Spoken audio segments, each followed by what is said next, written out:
You know what the crazy part is? This is just the beginning of the test series, man. Australia won a crazy match. And all those guys who watched that would be thinking, wow, one to remember. Let's keep remember this one. Let's note it down in our memory bank. Beautiful game. Loved it. Test cricket at its very best. It was almost like the final fight sequence of the Game of Thrones where it was ice and fire against each other, and both are pretty dangerous. Now, the first story has to be the crowd. They were just fantastic, man. From day one or even before that, before the game started, the crowd was actively a part of the game. I mean, the way they slashed, they were making so much noise, they were singing, they were dancing, so much fun. And the crowd just had a ball. They got their money worth. So, I mean, you can expect that from Edgbaston and from any Ashes series. So, I'm sure that will continue. The intensity is going to go up a notch. Story number 2. England team, Ben Stokes the captain, and their field setting. They had some amazing field settings, man. It almost looked like, and you think, oh, this is fun. This is not just fun, it's very effective. It was courageous. It was so much fun to watch. I mean, I'm not for the philosophy of baseball. That is when they take the bat and do that. But with that aggressive mindset when it comes to bowling and the bowling changes or the field changes, I loved it. Remember, they prepared a pitch which is very unlikely in England. I mean, England usually there will be something for the seamers, but James Anderson usually is like Bahubali, and this time it was almost like Prabhas and the new release film. So there was nothing for the Pacers. This is not a regular English pitch, but the field placement from Team England, that was one to remember. They made the game so much fun. The man Usman Khawaja, he played for 508 balls or so. Can you believe it? In this match, both innings, he was a difference maker. I have not watched the presentation, but he is my man of the match. The innings that he played, both in the first innings and the second, made one hell of a difference when it came to the end result, which was Australia winning the game. This Usman Khawaja was massive. But again, at the crucial moment, I thought that wicket, Ben Stokes came into ball and he is part of lots of cricket folktales. But that ball in particular, I thought that was a lazy shot. That was a moment of concentration lapse from Usman Khawaja, unwanted shot. He almost threw his wicket away, but it happens, man. That's the game. He was there in the crease for 508 balls. He faced 508 balls, but I mean, almost double that. I mean, he was there at the non-striker line, so his focus, the concentration level.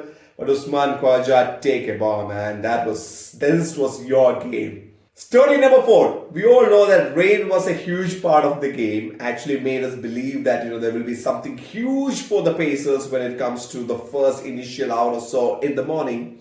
Yeah, there were wickets that were lost, and with each falling wicket, England was actually looking like the better side. I mean, England almost was actually the side leading from the front. Australia was almost playing catch-up most of the game. But, we're not talking about all the wickets that fell today, but 2 in particular. One, we already talked about Usman Khawaja, and then the Alex Carey wicket. I thought that was again an unnecessary shot, but the story from that wicket is that Joe Root's reaction time, man. He was bowling and it stuck in his hand, that's for sure. But his reactions and that catch at that crucial moment, it was something. It was beautiful. Next story is when Ben Stokes, the Spider-Man, came into play. When Nathan Lyon and Pat Cummins came to the crease and Lyon was bounced, he instinctively pulled the ball. It was actually going to the boundary. Ben Stokes was 3/4 from the boundary line and he jumped. He was running backwards and he jumped almost like Spider-Man, was webbing, and then he mid-air was doing all those acrobatics. That was Ben Stokes. That was a moment, especially in slow motion when we're watching on television. That was fun. Unfortunately for Ben Stokes, the ball did not stick. And he was very disappointed. And we were thinking England was much ahead. At that point of time, nobody gave Australia a chance.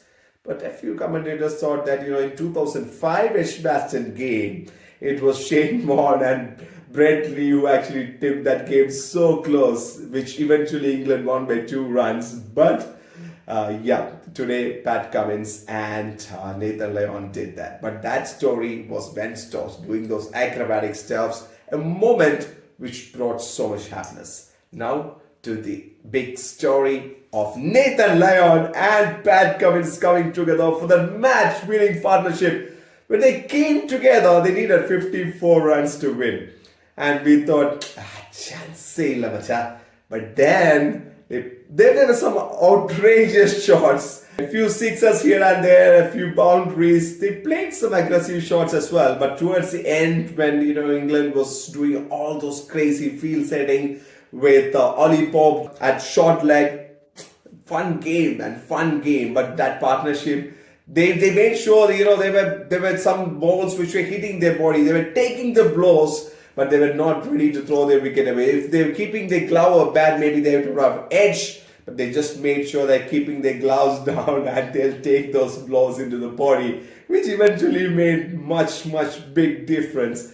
But what a game. What a lovely game. Now, I'm sure England is going to come back. Australians are also going to come back. Now, you might be wondering, Australia won the game, what are they making a comeback for? The thing is, some of the few pivot points from the Australian side, including Stephen Smith, they were not having a great game. They will come back. That means the Australian team is going to be stronger. England team is going to be fired up. They will be out for blood. So this series is live. If the coming 4 matches of the series is anything remotely close to this one, it's going to be one series to remember. Ashes always is going to be good fun. But yeah, we'll remember this. Now, one final story or a point before we say bye for the day. You know what my bonus story is? Where I thought the game changed. Even after day 1, when we were actually talking about what happened in day 1, we said about that declaration, which was crazy. That was a turning point, wasn't there? I mean, if they had batted more, they had scored another 20 to 30 runs. That would have put so much pressure on the Australian side. But they were overconfident. I would say they were overconfident with the new philosophy, whatever. But that declaration at that point of time, when you look back in hindsight, big mistake. Big mistake. But nobody's complaining because we got one test match to remember. Congratulations to both set of players for putting up such a brilliant show. We loved it. Looking for more. Fire versus ice stuff.